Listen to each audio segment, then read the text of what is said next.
Stay tuned for Mystery Theater.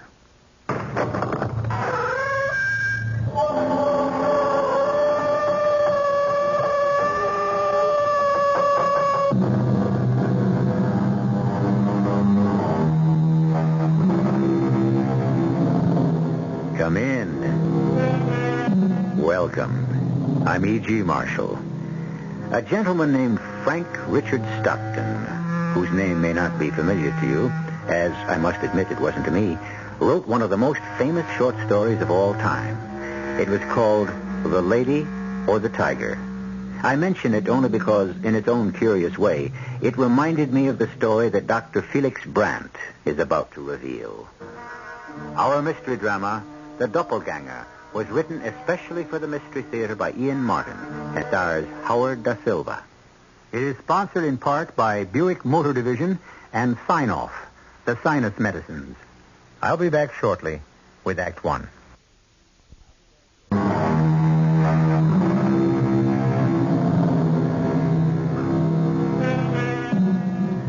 To go back to The Lady and the Tiger, you'll remember, I'm sure, that it was a story of a man who faced two doors. Behind one of them was a famished, raging, man-eating tiger who would devour and destroy. Behind the other was a love goddess, every man's desire. Now, I'm not suggesting that this story has anything to do with that story, except in the matter of choice. Something we do every day, select one alternative or the other. So, let's examine Dr. Felix Brandt's selection and judge him as you may. My name is Felix Brand. I have a doctorate in clinical psychology. I was married, have one daughter. As I've grown older, although it has been a passionate obsession of mine all my life, I've had quite the tendency to devote more time to my avocation than my vocation. Parapsychology. The exploration of the psychic, the world beyond the finite world. A hobby, or obsession, if you will, which led to my unspeakable crime. Worse. Far worse than murder. It was nice of you to meet me at the airport, Dr. Brandt. For reasons deeper than simple courtesy, Hank, I wanted to have a private chat with you about the woman we both love, that daughter of mine. That's why I'm letting you drive, so I can... Well, what is it, sir? Something about Fran? No, not just at this moment. Quickly, Hank. Cut over to the right lane, fast. Yes, sir, but what...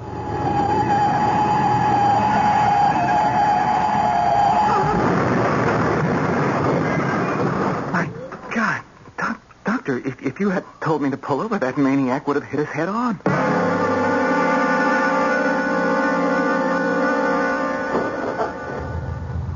There's nothing more we can do, Hank. The police have it in hand. Let's drive on. Yes, sir.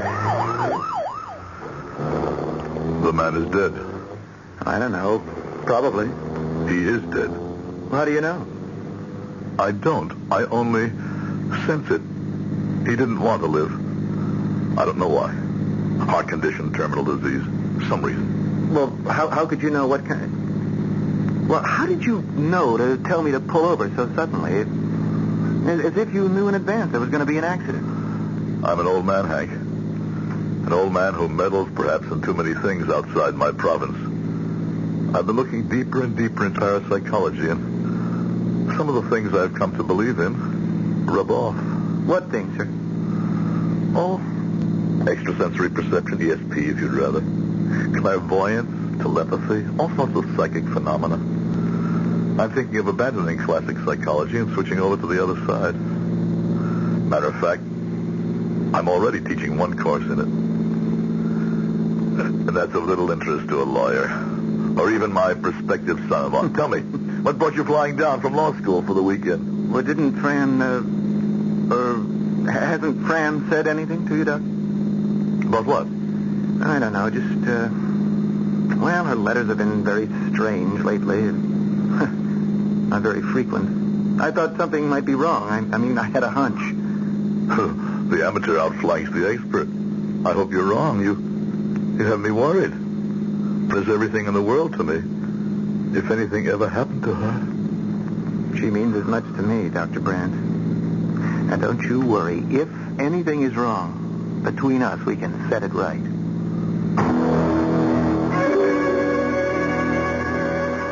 It was a relief to have Hank back again. I had been worried about my daughter Fran lately. Fran, the picture of her mother, whom I had lost too soon. Bright, open, happy, reaching out both hands to the world, full of love to give and expecting the same in return. And yet I knew, had been trying to conceal from myself, something that was very wrong, something it took Hank, whom she had loved with all her heart since high school, to bring out into the open. Hey, Fran, what you trying to do? Get pneumonia? Oh, hi, Hank. I didn't think you'd be here so soon. I'm warm enough. Mm-hmm. Huddled out here in the gazebo with snow around and the wind whistling up icicles? I've got my parka to keep me warm. How about your love? Don't I get a welcome kiss, even if it's a cold one? Oh, Hank. Oh, Hank, what am I going to say to you? Well, something a lot more straight from the shoulder than those weaseling letters I've been getting recently. I know.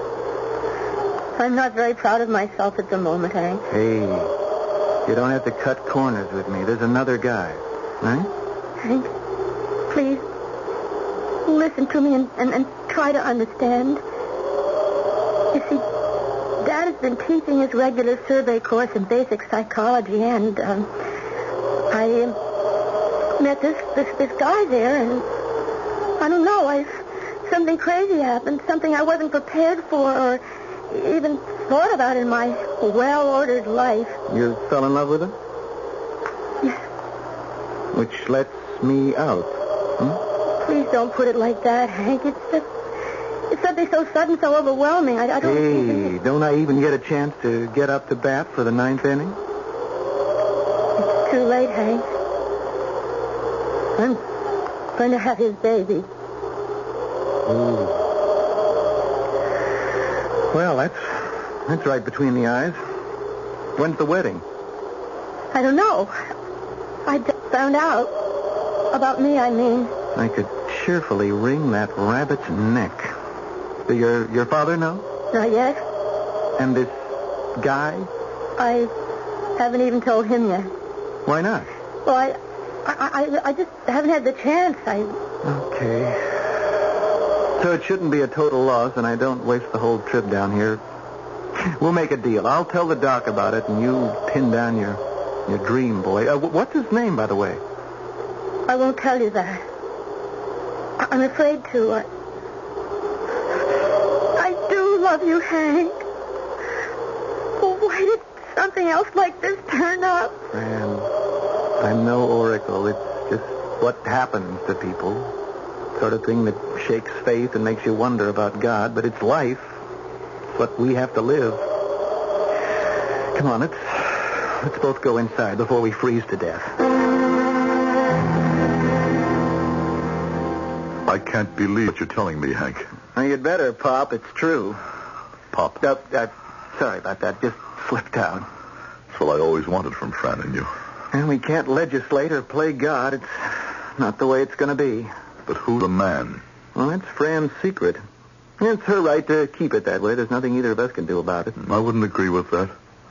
You'll give her up so easily? I never owned her. She's her own mistress. But you won't fight for her? Doc, have a heart. What can I do? I can't force her to love and accept me. The best I can do is be a good loser.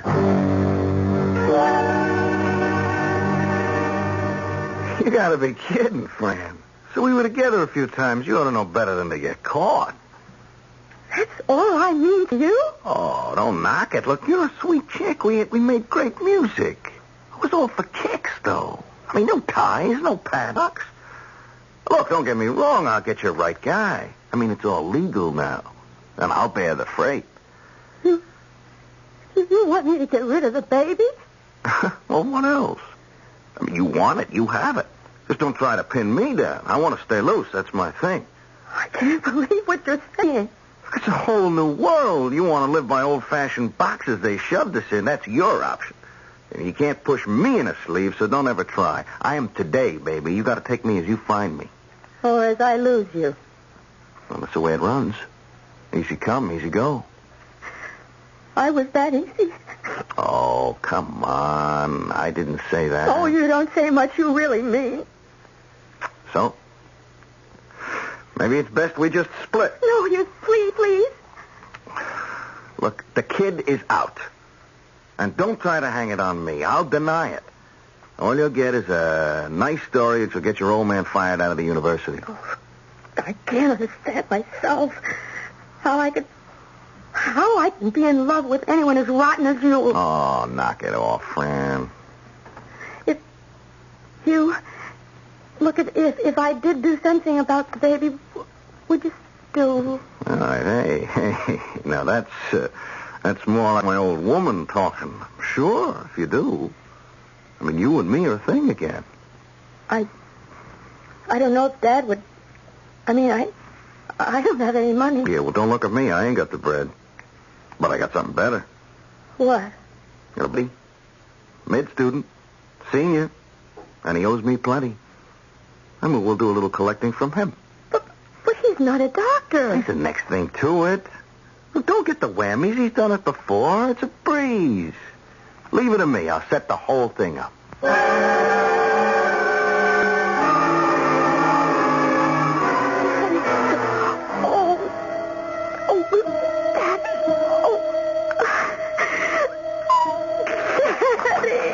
Fran, darling, what is it?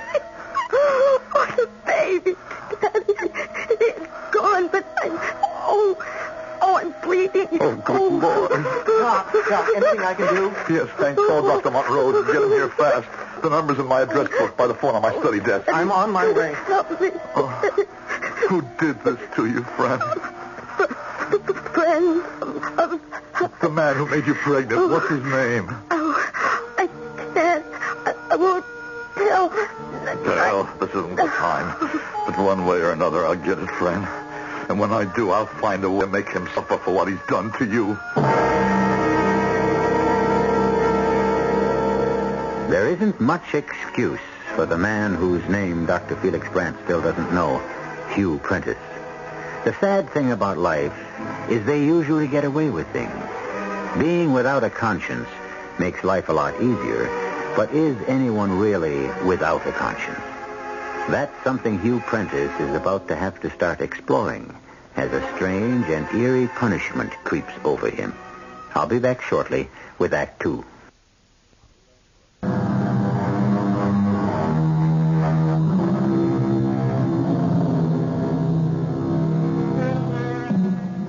Of course, in the Gilbert and Sullivan tradition, the Mikado's object of making the punishment fit the crime was comic and light-hearted.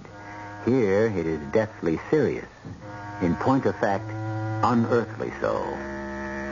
Dr. Montrose was able to bring the hemorrhage under control after he arrived, and once it had stopped and Fran was under sedation, he met with his old friend Felix in the study. Well, she's all right now, Felix. Nothing to worry about. You don't think we should get her to the hospital? Yeah, under ordinary circumstances, perhaps, but I'd say she's out of danger. She'll have to be watched closely, but I can handle that. If I put her in a hospital, it's all out in the open. You don't want that, do you? What do you mean, Jim? This is a pretty hidebound community, Felix. You're a good friend, Jim. Well, of yours and little Fran. I don't want to see her hurt anyway. Why did she do it? I don't know. I mean, she and Hank are going to get married anyway, so It why... wasn't Hank's baby. Oh. What would you do about the man who started all this, Jim? If it were my daughter? Yes. I don't know. We're a little elderly for physical retribution, aren't we? Hmm. And any other course is problematical. Probably hurt Fran more than the man. Do you know who he is? No. Fran won't tell me.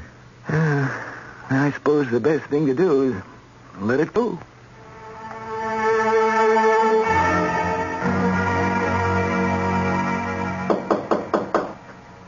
Come in.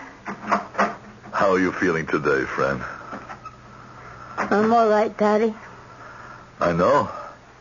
I mean, Dr. Monroe has given you a clean bill of health. Has he? Well, he says you can get up and go back to college or whatever you want. Whatever I want. There's one thing I want. I may never have any more. Didn't Dr. Jim tell you? Yes. We can talk about it later. Fran, I was just wondering... What? Would you like to... Well, I mean, Hank is still here, and he would like to see you. No. I don't want to see Hank. I'm going back where I belong. If he'll have me. Are you ready to tell me his name yet? No. Not till I find out where I stand.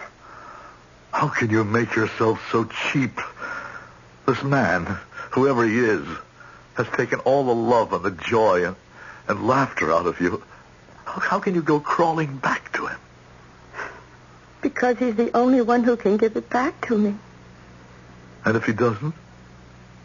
Then I just don't want to live. I was helpless to aid her, to ease anything for her. All that burned in me was a rage for the man who had turned my happy child into a hurt and battered shell, a beggar dependent on a man who was not worthy of her. And at this moment, even though I still didn't know his name, I could curse him and wish him disaster.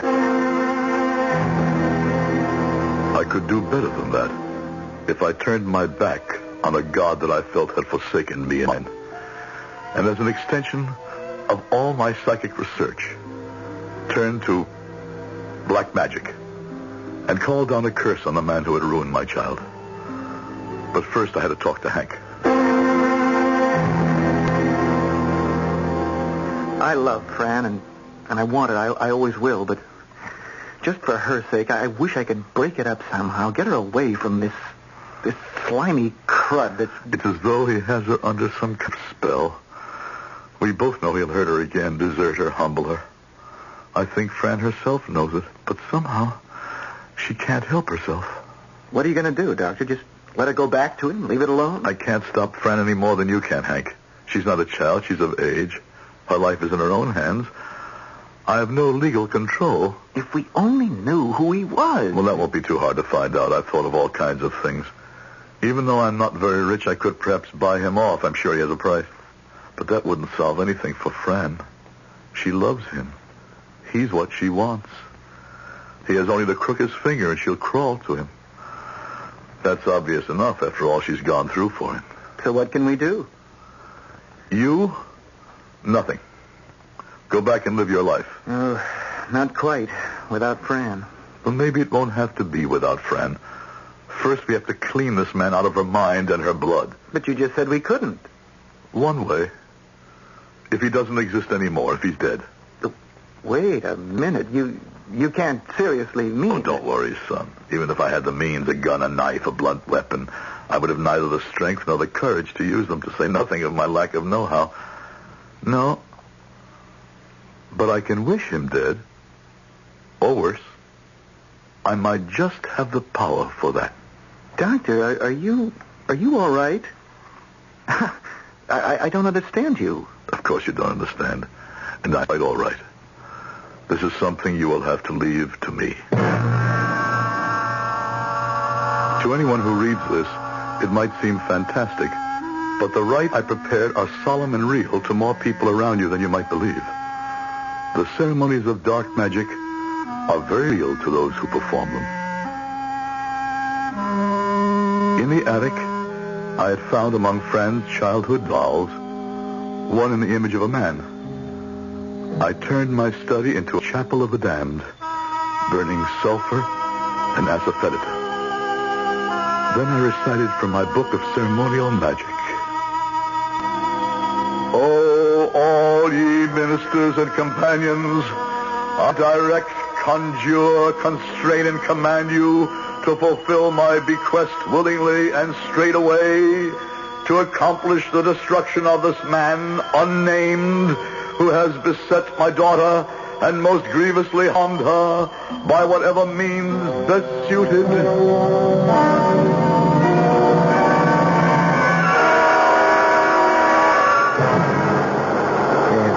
It's great to be swinging with you again, baby. Oh, I wasn't sure you'd want me back. I look so... I don't know. Ah, you look great, kid. My old woman again. Sorry we got to ride the subway, but who's got bread for the hacks these days? Oh, I don't mind where I am. Just so long as it's with you. Yeah, stick with me, baby. You'll ride first class all the way. Not like these types. Look at them. Long gone. You and me are special, just waiting for the right break. Chosen, huh? If you choose me. I'll buy you all the way down the line, kid.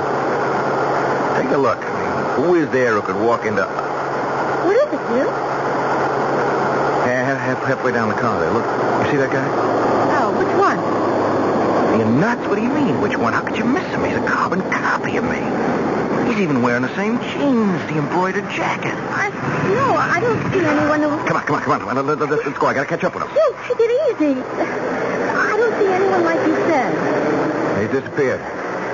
He's gone, but he's like my double. Come on, let's go upstairs. I've got to get home, Hugh. Look, this won't take a moment. Yeah, there he is. He's right at the top of the stairs, next to that fat dame. No, there's no one there. She's all alone. He's gone again. But he was looking right at me. Who the devil do you suppose he was? What did he want?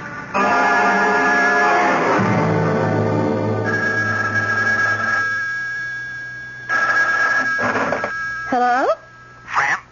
Yes? Oh, it's you. Listen, I gotta see you right away. I need help. What's wrong? I can't talk on the phone. Meet me on the campus, by the fountain. Something real crazy happened last night. I don't know who else to ask what to do.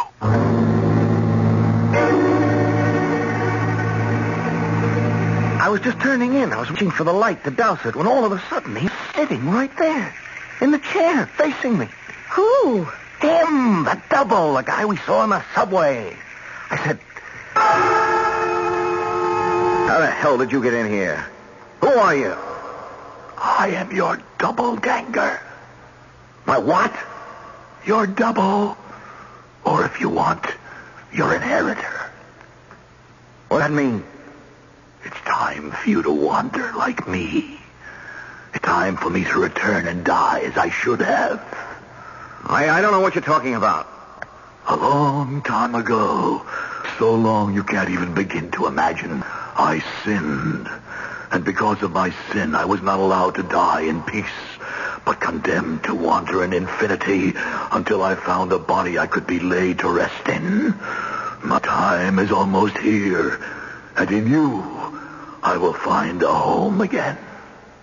I don't know what kind of a nut you are, Jack, but I'm going to kick your tail out of here so I can get him sleep. That won't be necessary. Sleep for you is all I'm waiting for. Huh? When you are safely asleep, you are at my mercy. The moment your eyes close, your body will be mine, and your soul will be left to wander through the ages alone, waiting endlessly for peace and the blessing of eternal sleep. Get out! Get away from me! You're nothing but Nothing but a what, Hugh? He's a ghost.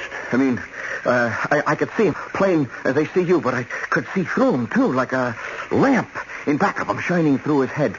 See, the pan of a chair he was sitting in, as clear as a bell through him. I mean, he wasn't real. So I threw on some clothes. I ran out of the house. I spent the night walking. I was afraid to go to sleep.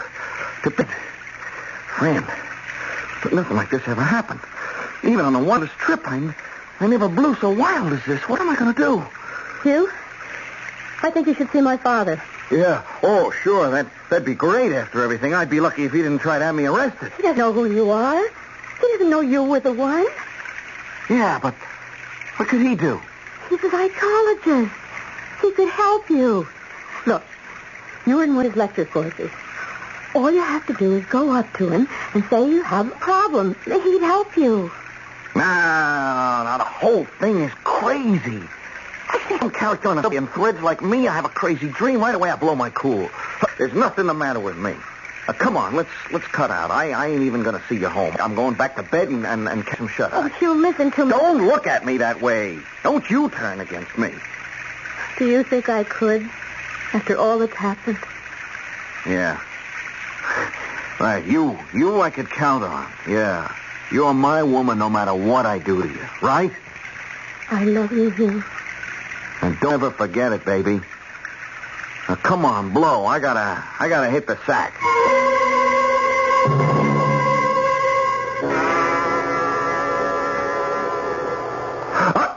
All right, back up, man. I got a knife. Get lost. No, you are the lost one. What are you talking? Who is it? Your doppelganger just waiting for you to get tired enough till your sleep is deep enough.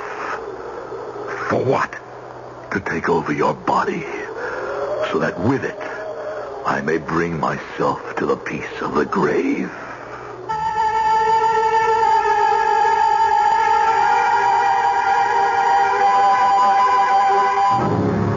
What is this wraith that dogs Hugh's path? A figment of a diseased imagination? A figure of retribution created by a conscience weighted with guilt?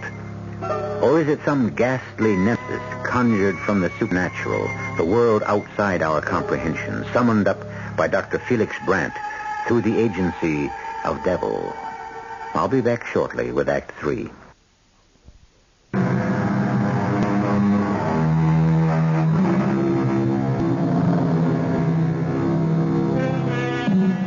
That night, Hugh Prentice fled to his apartment as though the hounds of hell were at his heels.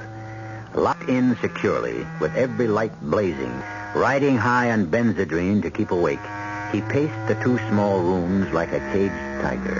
And everywhere he turned, he faced the Doppelganger, watching him silently, waiting patiently, a twisted smile of anticipated triumph on his face. At last he could stand it no longer and fled the apartment with the first light of morning, roaming the streets, afraid to turn his head, knowing his double still followed on his heels.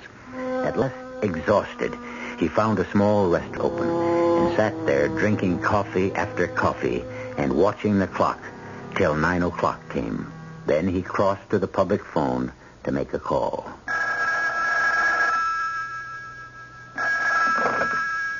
Dr. Brandt speaking. Dr. Brandt, this is Hugh Prentice. I'm a student of yours in a lecture series. It's a large class. I don't place you for the moment. Well, that doesn't matter. What does matter is, look, I'm in trouble. Can you help me? Help you? How? I can't, not over the phone. It's like a matter of life and death. Help me? Well, if you put it that way, of course. I'll try, Mr. Prentice, was it? Yeah, Prentice. Hugh Prentice. Very well. Soon can you be here? Well, within 10 minutes. Very well, I'll be waiting.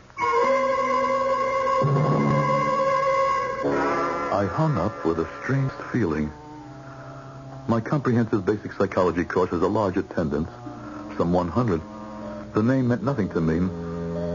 No, that isn't right. I didn't recognize it, but what I did recognize was a stifling feeling rising in my gorge of implacable hatred for this Hugh Prentice. Why? The name filled me with revulsion. What connection could... And then suddenly... the pain struck again, sharper than ever. Now, where the... Come. Blind, Felix. I just dropped by to... what is it? The pain? Yes. Where are your morphine tablets? Drawer. Forgot this morning. Wait a minute. I'll feel better than that. Why must you be so pig-headed? Don't want to establish the habit. The habit will hurt you less than the pain. Now, here, let's get one arm out of the coat. There. It's better. Now, can you roll back your sleeve while I prepare the syringe? Yes. Hurry. Just let me swab first. There. Now, hold steady. Hold steady. So this will take hold in a minute. Oh, they're getting worse, Jim, and more frequent. Well, I'm sorry. I can't help any more than I can. The only treatment medicine has to offer you, Felix, is palliative. I know. I also know I haven't got much longer. That's what worries me so about Fran. That guy, whoever he is, I don't want him to wreck the rest of her life. Oh, that'll be when she wants to see me about something. I have to run anyway. I just wanted to tell you some good news. I got the tests back on Fran, and I was maybe a little hasty on my first diagnosis. With care, there's no reason she can't have a child again. I don't know if that's good or bad, as long as that skunk is still alive, whoever he is. I'll let your visitor in. Oh, I was looking for Dr. Brandt. You have the right office. I was only visiting. Shut the door and come in. You're Mr. Prentice? Yes, sir. That's right. Hugh Prentice. Sit down. Now, suppose you tell me what's troubling you. Have you ever had any delusions like this before? Not on your life. Have you done anything recently that you're sorry for, ashamed of? No. Like what? I don't know. That's why I asked. No. Why should I be ashamed of anything I do? Like I freewheeled, you know. I give what I get. That's all evens with me. What does that mean? Like it's a tough world, Doc. They're all against me, like most of them. They? Who are they? You know, people. Are your mother and father still alive? No. My old man took off before I was 5. And my ma, well, she horsed around like she had to live, make the bread for me, like anyone, I guess. She liked a good time. What kind of a job did she have? Are you kidding? Bringing home uncles for me. Huh. I must have had 100 or so uncles by the time I was 14. And then... Then what? Then she left me with an aunt. An old dried-up stick. I shouldn't kick about her at that. When she died, she left me enough dough to go to college like now, and, Hey, look, what has this got to do with that goon who's tracking me? I'm trying to get around to that. You don't like women very much, do you, Hugh? I don't know what you're getting at. You like to punish them because of what your mother did to you. Isn't that it?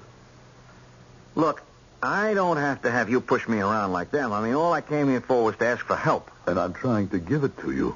Well, can you just get this whatever the hell it is, off my back? I want to try, if you'll just help me. Anything, Doc, anything. I got to get some sleep, and I'm afraid to. You're quite safe here. What's that thing? It's a metronome. Some people use it to learn to keep time to music. I use it to calm people down. Now, just keep your eye on the needle as it swings back and forth. And try to relax. And answer my questions as honestly as you can. And maybe, together, we can get to the root of what's wrong with you. Tell me your name again. Hugh. Hugh what? Hugh Prentice. Where were you born? Allentown, Pennsylvania. What was your father's name? Frank. And your mother's? Mary. I use hypnosis a lot in my work, but never more deliberately, and I'm ashamed to say, callously, than today. Because suddenly, from some deep recess of my being, an electric wave was sending its knowledge to my brain. A second sight was born, and I was suddenly sure who Hugh Prentice really was. Can you hear me, Hugh? Yes. You know a girl named Fran Brand, don't you? Sure. She's my chick. You know she's my daughter? Yeah. And you made her pregnant? She was careless. You took her to someone to get rid of the child? Sure. The way it is. No sweat. Don't you know she loves you? Man, like they're buses. Another one any minute. Yeah, sure. That's how chicks are. Do you love her? What's with all this love jive? I ain't tying myself down no way. But like I told you, I freewheel. Nobody gonna cut down my style. Keep trying. All the squares, all of them, but I'll show them. Anyone ties me down, I stomp on them good. Especially chicks like my mother. All sweet words and cut your throat the first chance they get. Only me, I'm too smart. I cut them down to size first. Don't you worry about old Hugh. The morphine was wearing off already. I sat back in my chair watching the boy whose secrets I had bared. A schizophrenic, classic, already paranoid. Possibly he could be saved through analysis, chemotherapy, new treatments which are being reached every day. Treatments I would never live to see. Treatments he would never willingly seek as he had sought me. Because out of the dark side of my studies and my learning, I had raised the Doppelganger. Then for a moment, the pain hit me so wildly, so acutely, agonizingly, that I must have blacked out a moment because... Don't bring him out of his hypnosis. He doesn't deserve to live. I cannot condemn him to the death in limbo like you live. Let me tell you something, old man. You are about to die. 2 doors face you. Open one, and you let the scourge out to destroy your daughter as well as himself. Open the other, and I take his body, and your daughter has her chance to live her life. Her chance to find happiness instead of despair and degradation. Which will it be? Which will you choose? Choose.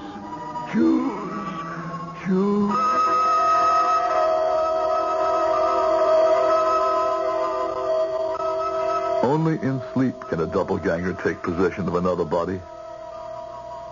Looking at the boy frozen in deep hypnosis across my desk, around him, was it my own pain? A shadowy figure hovered.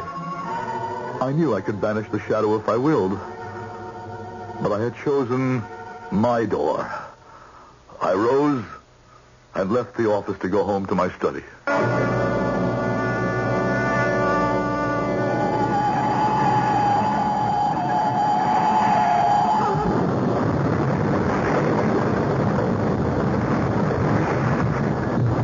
They buried Hugh Prentice, or his body, 2 days after he smashed into the rock wall at Highgate Turn, popularly known as Satan's Trap in our neighborhood. What soul possessed it? I will know very soon. I am about to die and leave this manuscript transcribed through those 2 days in exquisite pain for my daughter and Hank to read. I know it will bring them their own pain, but I hope it will bring them peace. And if I am condemned, too, for my sins, to wander as a doppelganger, I can only pray that what I have done may be worth it and will have brought my daughter happiness. This manuscript was read by Hank as executor of the estate. And in that position, he exercised a humane decision, perhaps beyond his powers. He did not let Fran read her father's letter. He buried it in a safe deposit vault until the time was ripe, long after they were married and had children of their own. I'll be back shortly. Inside you're free after all.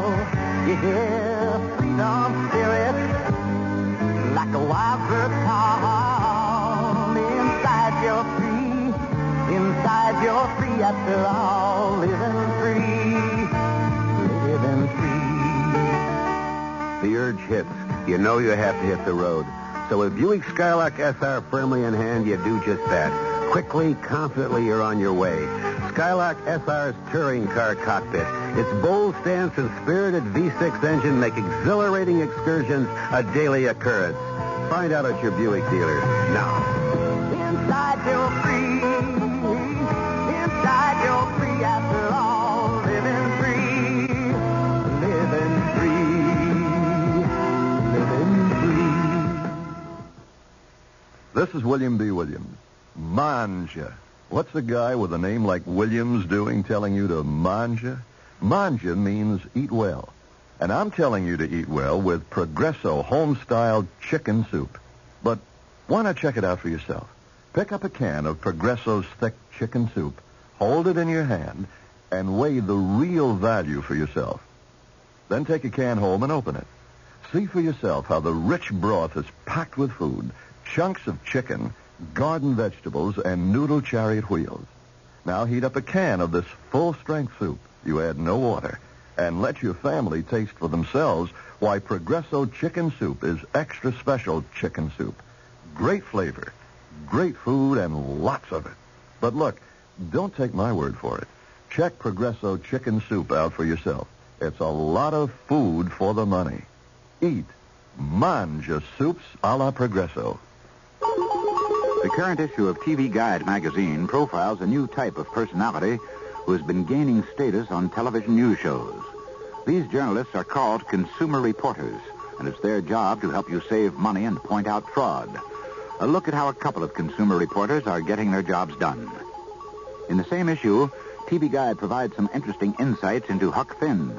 A little less than a century ago, Mark Twain penned his literary classic, The Adventures of Huckleberry Finn. As the book is adapted for a television special, TV Guide examines Twain's message about a white boy and a black man finding their moment of friendship. This week, TV Guide's cover story talks to Carl Malden, who emerged from the steel town of Gary, Indiana during the Depression to pound the pavements in the streets of San Francisco. His thoughts make interesting reading in TV Guide, America's biggest-selling magazine. TV Guide, on sale everywhere. Greetings, this is Arlene Francis with a program note.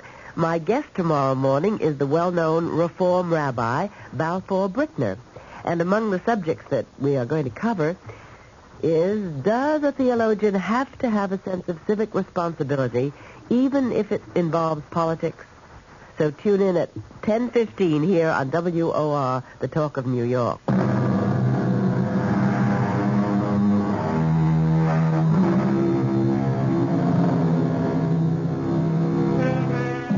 This story came to me through accidental channels, long after the principals were gone. I cannot vouch for the truth of it, any more than I suppose any of the principals involved could. It's a story, I suppose, of retribution, and at the same time, a frightening lesson to all of us who stretch the human relationship beyond normal demands. If we sin deep enough, in some form, in some way, I suppose there is a doppelganger who will vie with us for retribution. The only way to avoid that is to deny him the chance. Our cast included Howard Da Silva, Rosemary Rice, Tony Roberts, and Russell Horton. The entire production was under the direction of Himan Brown. Radio Mystery Theater was sponsored in part by Uncle Ben's Long Grain and Wild Rice and Anheuser-Busch Incorporated, brewers of Budweiser. This is E.G. Marshall inviting you to return to our Mystery Theater for another adventure in the macabre. Until next time, pleasant dreams.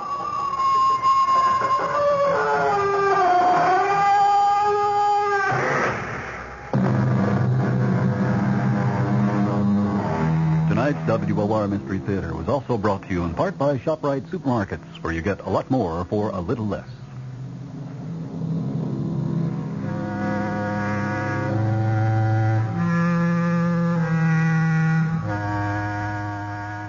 The preceding program was furnished by the Columbia Broadcasting System. Your dial is set for news with John Scott reporting. This is WOR New York, an RKO General Station.